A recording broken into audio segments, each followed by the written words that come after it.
13 अगस्त के महत्वपूर्ण current affairs इस वीडियो में डिस्कस करेंगे। शुरू करते हैं। क्वेश्चन नंबर फर्स्ट, हाल ही में अंतर्राष्ट्रीय युवा दिवस अर्थात इंटरनेशनल यूथ डे कब मनाया गया? तो इंटरनेशनल यूथ डे मनाया गया 12 अगस्त को। Answer option number B. प्रत्येक वर्ष 12 अगस्त को अंतर्राष्ट्रीय युवा दिवस मनाया जाता है।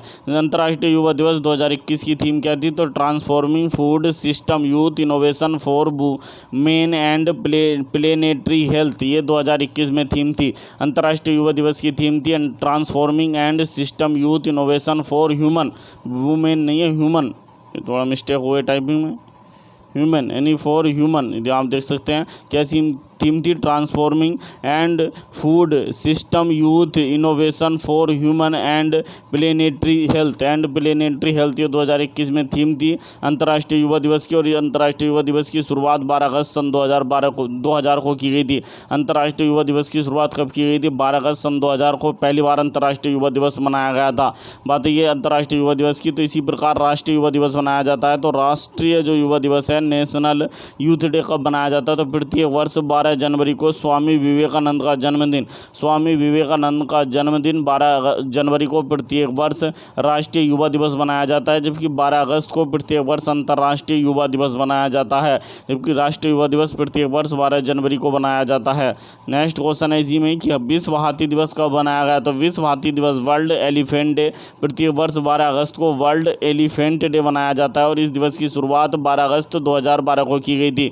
12 अगस्त 2012 को की गई थी विश्व हाथी दिवस की शुरुआत। अंतर्राष्ट्रीय शांति का महीना कब है? तो अगस्त का जो महीना है उसे अंतर्राष्ट्रीय शांति माह के रूप में मनाया जाता है। अंतर्राष्ट्रीय शांति माह के रूप में मनाया जाता है अगस्त का महीना। बात अंतर्राष्ट्रीय युवा दिवस की आई थी जो 12 अगस्त को प्रत्येक वर्ष मनाया जाता है। तो संयुक्त राष्ट्र जो संघ है इसने सन 1985 को अंतर्राष्ट्रीय युवा वर्ष घोषित किया था। इंटरनेशनल यूथ ईयर्स घोषित किया था यूएनओ ने सन 1985 को। क्या घोषित किया था? सन 1985 को अंतर्राष्ट्रीय युवा वर्ष के रूप में घोषित किया था। नेक्स्ट क्वेश्चन है, हाल ही में किस देश के चुनाव आयोग ने फोरम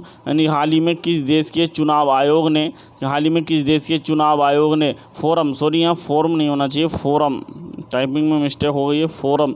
हाल ही में किस देश के चुनाव आयोग ने forum of the election management bodies of south Asia की 11वीं वार्षिक बैठक की मेजबानी की है तो हाल ही में किस देश के चुनाव आयोग ने forum of the election management bodies of south Asia की 11वीं वार्षिक बैठक की मेजबानी की है? तो ये भूटान के चुनाव आयोग ने। Answer option number C. Bhutan का जो चुनाव आयोग है उसके द्वारा हाल ही में forum of the election management bodies of south Asia की 11वीं बैठक की जो है सफलतापूर्वक मेजबानी की गई। बात आई भूटान की। तो भूटान से संबंधित कुछ महत्वपूर्ण फैक्ट देखते हैं। भूटान की राजधानी क्या है? थिम्पू भूटान की राजधानी है। भूटान की मुद्रा नोगल्ट्रम भूटान की मुद्रा है। भूटान की संसद का वेरी इंपॉर्टेंट है तसोंगडू ये भूटान की संसद है। क्या है? तसोंगडू भूटान की संसद है। भूटान के जो राजा होते हैं, भूटान के वहाँ जो राष्ट्रपति या राजा वे कौन है? जिग्मे खेसर नाम गैल वांगचुक ये जो वहाँ के राष्ट्रपति या राजा हैं। जबकि भूटान के प्रधानमंत्री हैं डॉक्टर लोताया तसेरिंग भूटान के प्रधानमंत्री हैं। तो भूटान के चुनाव आयोग के द्वारा forum of the election management bodies of south Asia की 11वीं वार्षिक बैठक की मेजबानी की गई है। नेक्स्ट क्वेश्चन है, हाल ही में आंध्र प्रदेश पर्यावरण प्रबंधन निगम लिमिटेड के नए अध्यक्ष कौन बने हैं? तो हाल ही में आंध्र प्रदेश पर्यावरण प्रबंधन निगम लिमिटेड है इसके जो नए सी अध्यक्ष बने हैं वो कौन बने हैं? तो नए अध्यक्ष बने हैं Gubba Chandrasekhar. Answer option number A. Gubba Chandrasekhar को आंध्र प्रदेश पर्यावरण प्रबंधन निगम लिमिटेड का नया अध्यक्ष बनाया गया गुब्बा चंद्रशेखर को। बात आई आंध्र प्रदेश की। आंध्र प्रदेश से संबंधित कुछ महत्वपूर्ण फैक्ट देख लेते हैं। आंध्र प्रदेश भारत का पहला राज्य है जिसकी 3 राजधानी है। आंध्र प्रदेश 3 राजधानी वाला भारत का पहला राज्य है। आंध्र प्रदेश की 3 राजधानी है। आंध्र प्रदेश की कौन कौन सी राजधानी है? 3 राजधानी वाला भारत का पहला राज्य। आंध्र प्रदेश की कार्यकारी राजधानी अर्थात एग्जीक्यूटिव राजधानी विशाखापट्टनम है। आंध्र प्रदेश की विधायी अर्थात लेजिस्लेटिव राजधानी अमरावती है। आंध्र प्रदेश की न्यायिक अर्थात जुडिशियल राजधानी कर्नूल है। तो विशाखापट्टनम, अमरावती और कर्नूल आंध्र प्रदेश की 3 राजधानी है। आंध्र प्रदेश के मुख्यमंत्री कौन है? जगमोहन रेड्डी आंध्र प्रदेश के मुख्यमंत्री हैं जिन्हें इन्हें Skoch chief of the year चुना गया है। Skoch chief of the year चुना गया आंध्र प्रदेश के मुख्यमंत्री जगनमोहन रेड्डी को। आंध्र प्रदेश के राज्यपाल हैं विश्वभूषण हरिचंदन। विश्वभूषण हरिचंदन आंध्र प्रदेश के राज्यपाल हैं, जिन्हें कलिंग रत्न पुरस्कार 2021 से सम्मानित किया गया। कलिंग रत्न पुरस्कार 2021 से आंध्र प्रदेश के राज्यपाल विश्वभूषण हरिचंदन को सम्मानित किया गया। आंध्र प्रदेश में भारत का पहला एक्वा फार्मर कॉल सेंटर बना है। एक्वा फार्मर कॉल सेंटर बनाया आंध्र प्रदेश में भारत का पहला। आंध्र प्रदेश के विजयवाड़ा में आंध्र प्रदेश ने क्लैप नामक स्वच्छता अभियान को लॉन्च किया था। क्लैप नामक स्वच्छता अभियान भी आंध्र प्रदेश सरकार द्वारा लॉन्च किया था। दिशा नामक पोर्टल और दिशा नामक कानून आंध्र प्रदेश की सरकार लाई है। दिशा नामक पोर्टल और दिशा नामक कानून आंध्र प्रदेश 1 अक्टूबर सन 1953 को बना था और भाषाई आधार पर गठित होने वाला भारत का पहला राज्य आंध्र प्रदेश है। आंध्र प्रदेश की जो राजधानी है, तो 3 राजधानियाँ आंध्र प्रदेश के राज्यपाल विश्वभूषण हरिचंदन है और आंध्र प्रदेश के मुख्यमंत्री कौन है, तो जगनमोहन रेड्डी। नेक्स्ट क्वेश्चन है, हाल ही में घोषणा की गई कि द हिमालयन फिल्म फेस्टिवल का पहला संस्करण का आयोजन कहाँ किया जाएगा।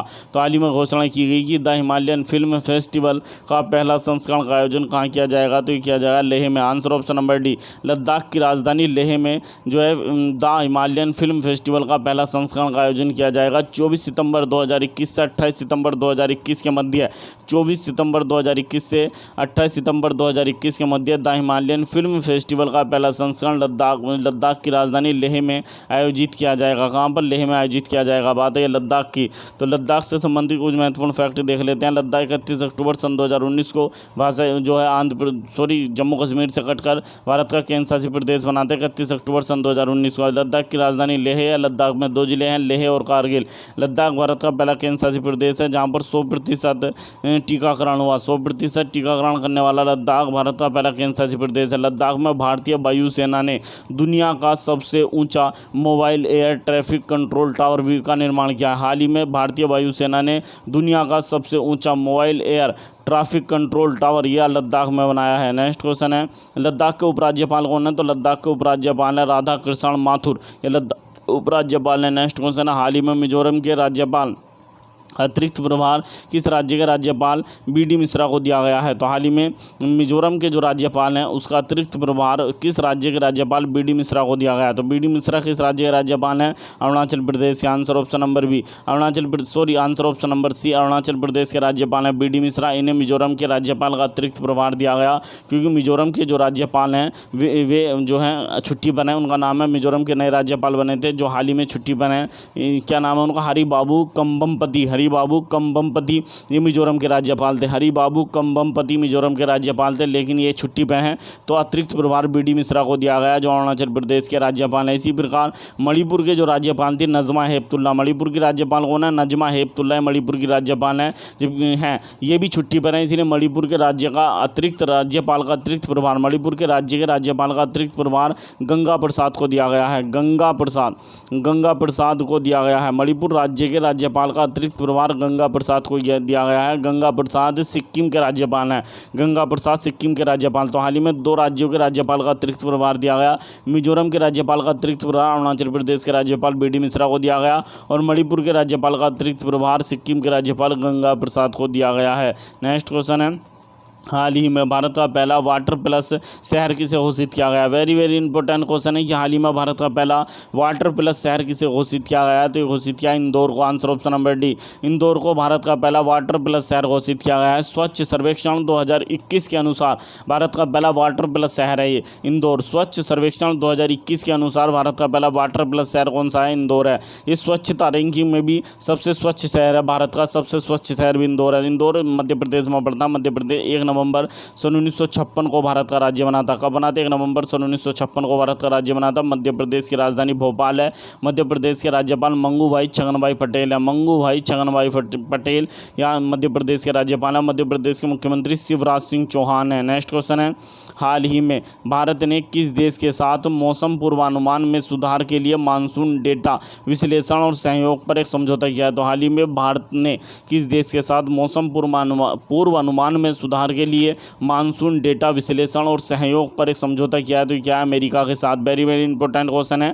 Answer option number B, America के साथ भारत ने मौसम पूर्वानुमान में सुधार के लिए मानसून डेटा विश्लेषण और सहयोग पर समझौता किया है। बात आई अमेरिका की। अमेरिका की राजधानी वाशिंगटन डीसी है। अमेरिका की मुद्रा डॉलर है। अमेरिका के राष्ट्रपति जो बाइडन है, जो 46वें नंबर के हैं। अमेरिका के उपराष्ट्रपति पहली बार एक महिला बनी है, इनका नाम है कमला हैरिस, और ये 49वें नंबर की है। अमेरिका के जो विदेश मंत्री अमेरिका में भारत के वो हैं तरनजीत सिंह संधू, ये अमेरिका में भारतीय विदेश मंत्री हैं। नेक्स्ट क्वेश्चन है, हाल ही में ब्रिटिश कंपनी हाउसेफ्रेश द्वारा तैयार की गई रिपोर्ट के मुताबिक 2020 में दुनिया का सबसे प्रदूषित देश कौन सा है? तो हाल ही में ब्रिटिश कंपनी जिसका नाम है हाउसेफ्रेश के द्वारा तैयार की गई रिपोर्ट के अनुसार, हाउसेफ्रेश के द्वारा तैयार की गई रिपोर्ट के अनुसार 2020 में दुनिया का सबसे प्रदूषित दुनिया का सबसे प्रदूषित देश कौन सा घोषित किया गया है?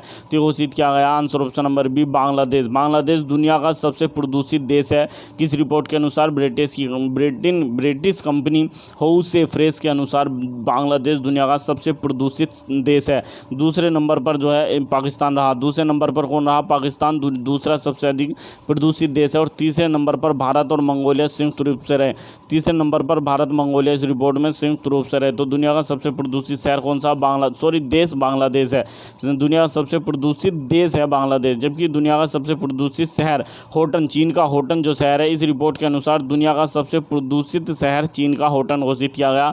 जबकि दुनिया का दूसरा सबसे प्रदूषित शहर इस रिपोर्ट के अनुसार गाजियाबाद, उत्तर प्रदेश का गाजियाबाद घोषित किया गया। नेक्स्ट क्वेश्चन है, हाल ही में भारतीय टायर उद्योग के प्रमुख और ट्रक बस रेडियल सेगमेंट में market leader JK tyre and industries limited ने अपना ब्रांड एम्बेसडर किसे बनाया? तो हाल ही में जेके टायर एंड इंडस्ट्रीज लिमिटेड ने अपना ब्रांड एम्बेसडर किसे बनाया? नारायण कार्तिकेयन को बनाया है। Answer option number C, Narayan Karthikeyan को अपना ब्रांड एम्बेसडर बनाया है जेके यानी टायर एंड इंडस्ट्रीज लिमिटेड ने। नेक्स्ट क्वेश्चन है, हाल ही में यानी स्काई रेक्स नहीं होना चाहिए, स्काई ट्रैक्स होना चाहिए। क्या? SKYTRAX,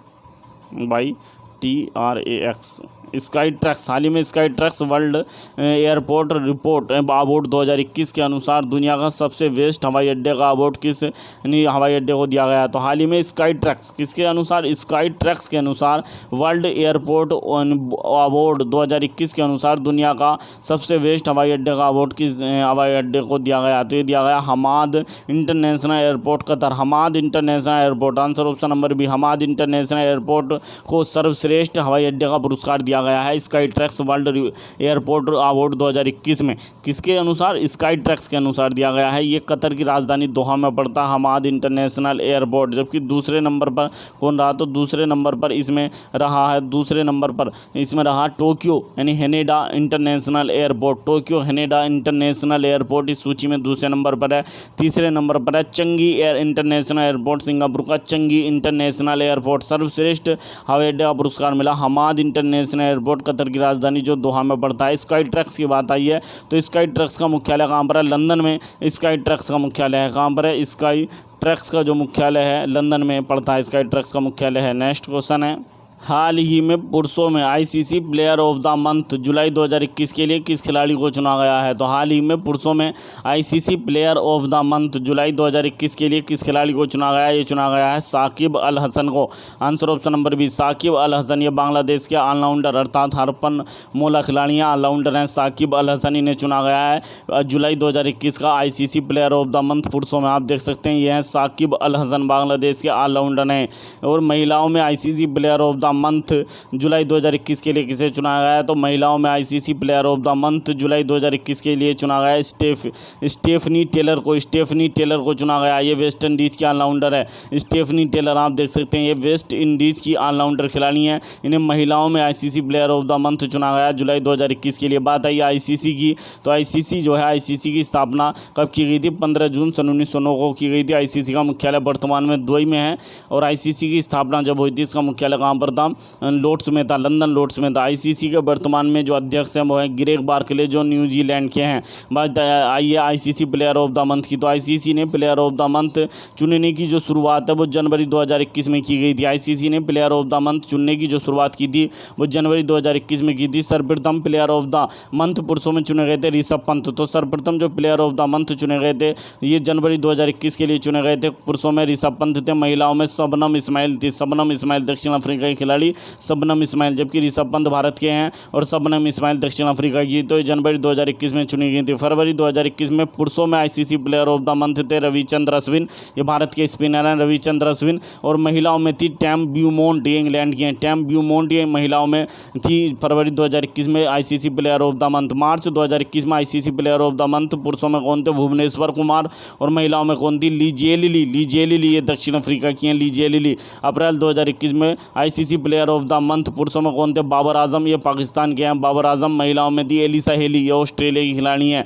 ये अप्रैल 2021 में थे। मई 2021 में ICC player of the month पुरुषों में कौन थे? मुशफ़िकुर रहमान, बांग्लादेश के विकेट कीपर बल्लेबाज हैं मुशफ़िकुर रहमान, ये मई 2021 में ICC player of the month थे पुरुषों में। महिलाओं में कौन थी? कैथरीन ब्राइस, ये स्कॉटलैंड की खिलाड़ी है। कैथरीन ब्राइस स्कॉटलैंड की है। जून 2021 में ICC player of the month पुरुषों में कौन थे? डोवेन कॉनवे, ये न्यूजीलैंड के खिलाड़ी हैं डोवेन कॉनवे। और महिलाओं में थी सोफी एक्सले स्टोन, सोफी एक्सले स्टोन महिलाओं में जून 2021 में ICC player of the month थी और ये इंग्लैंड की खिलाड़ी है। नेक्स्ट क्वेश्चन है, हाल ही में पुणे के प्रख्यात आयुर्वेद आचार्य बालाजी तांबे का निधन कितनी वर्ष की उम्र में हो गया? तो इनका 81 वर्ष की उम्र में निधन हो गया।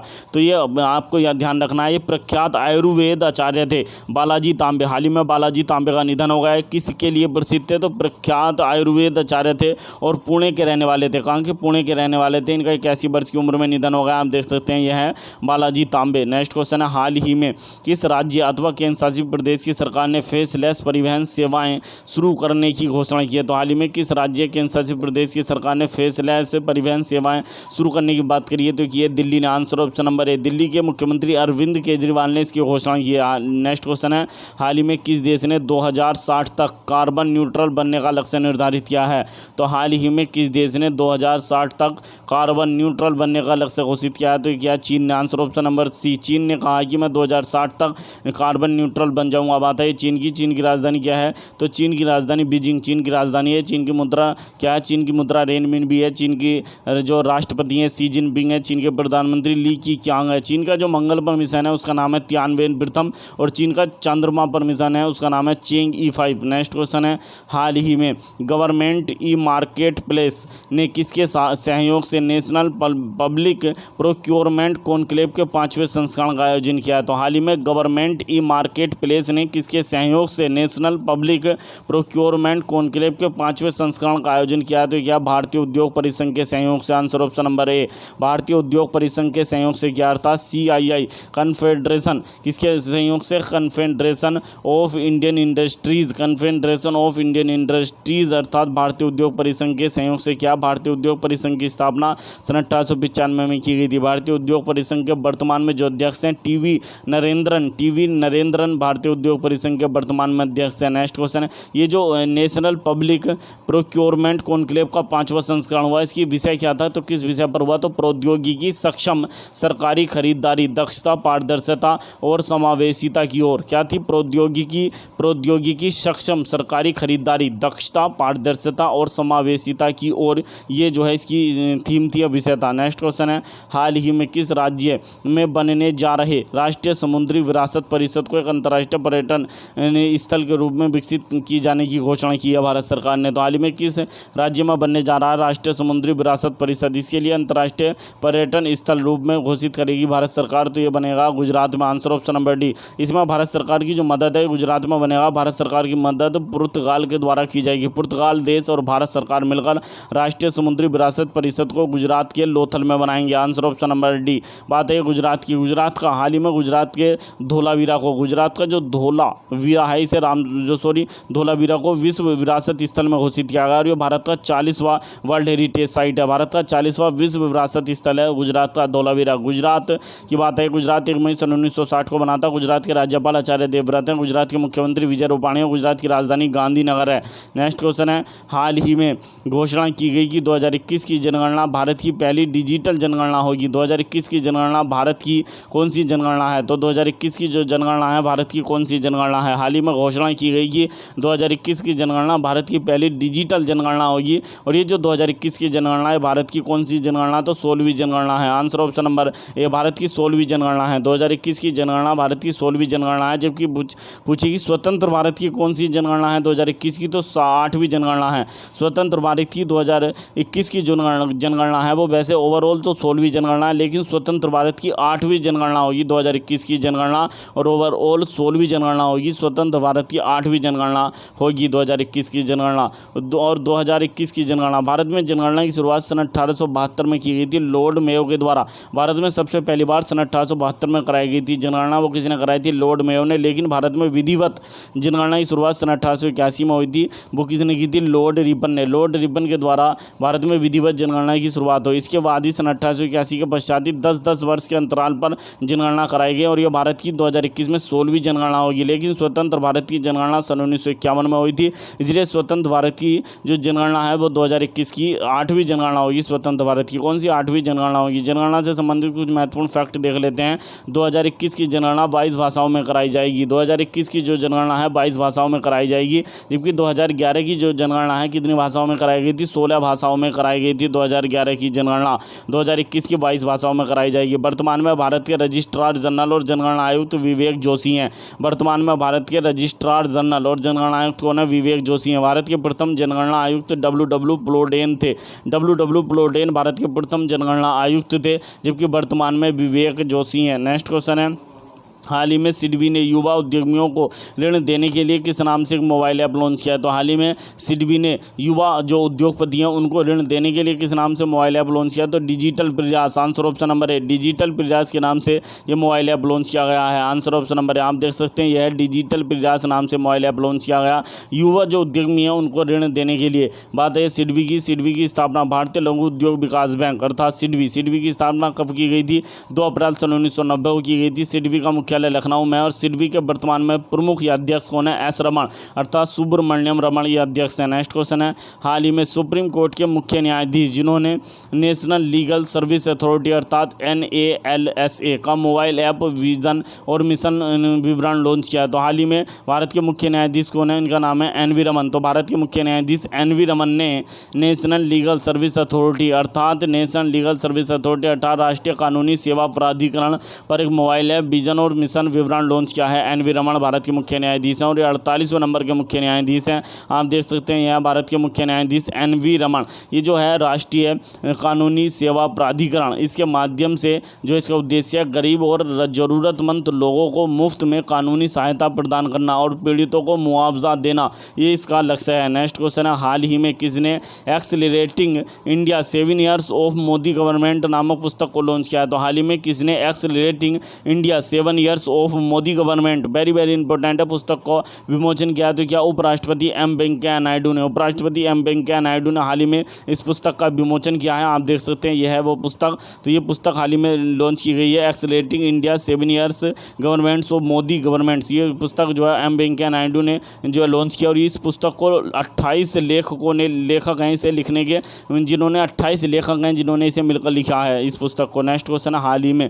पंजाब सरकार ने किस बैंक के साथ मिलकर गाँव में जलापूर्ति बिलों, ये जो बिल होते हैं जलापूर्ति जो बिजली के बिल होते हैं उसी प्रकार जल की पूर्ति के बिलों का ऑनलाइन भुगतान करने के लिए समझौता किया है? तो हाल ही में पंजाब सरकार ने गांव के जो जलों की बिल होते हैं उनकी पूर्ति ऑनलाइन भुगतान करने के लिए किसके साथ समझौता किया? तो क्या HDFC बैंक के साथ। आंसर ऑप्शन नंबर है HDFC बैंक के साथ पंजाब सरकार ने वाटर जो सप्लाई बिल होते हैं वाटर सप्लाई बिल उनके ऑनलाइन भुगतान के लिए समझौता किया है। बात है HDFC बैंक की। तो HDFC बैंक की जो स्थापना है वो कब की गई थी? सन 1994 में की गई थी। HDFC बैंक का मुख्यालय मुंबई में है।